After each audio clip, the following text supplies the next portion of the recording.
In this video I will show how to define variables, namely how to declare them. To try that out we have to open a new project from a file menu.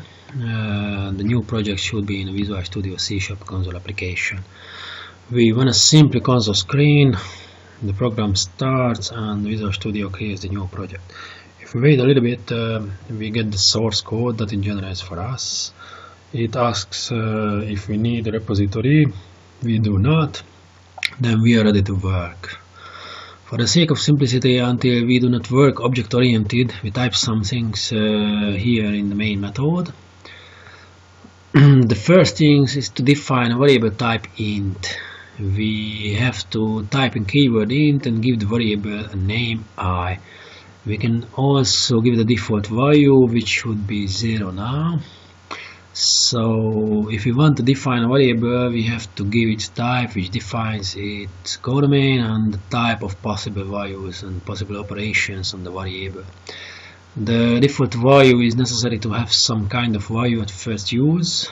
If we want to assign a value to a variable, we can say that its name equals a value, or we can ask for user input from the console using various methods of the console class like read key, and have it displayed like with methods write line. Now give it a try and display the value of this variable. We can do that with the console writeLine method. We can give a format string where we define the index of the variable. We need to display from the parameter list.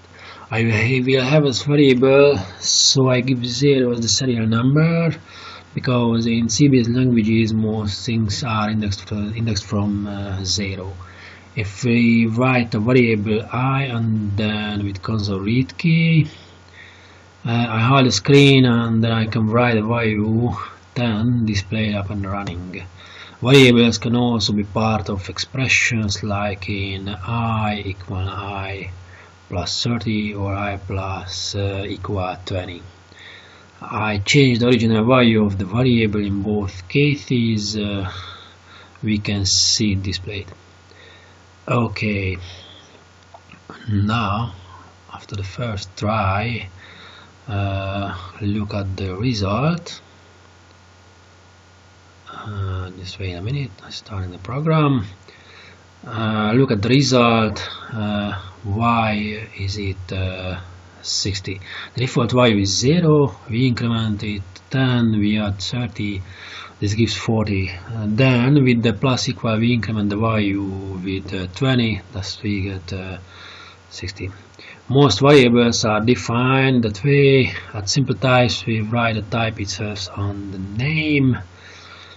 Either we give a default value or not, the variable is created. Okay, anyway, with complex types like list, the definition is a little bit more complicated. Let's see an example to the two. I give the type of element, let it be int. I give a name, and since it's complex type I have to call its constructor with keyword new, which means that I put brackets to end. I mark the constructor, can read it. After that the variable can be used a list of integers.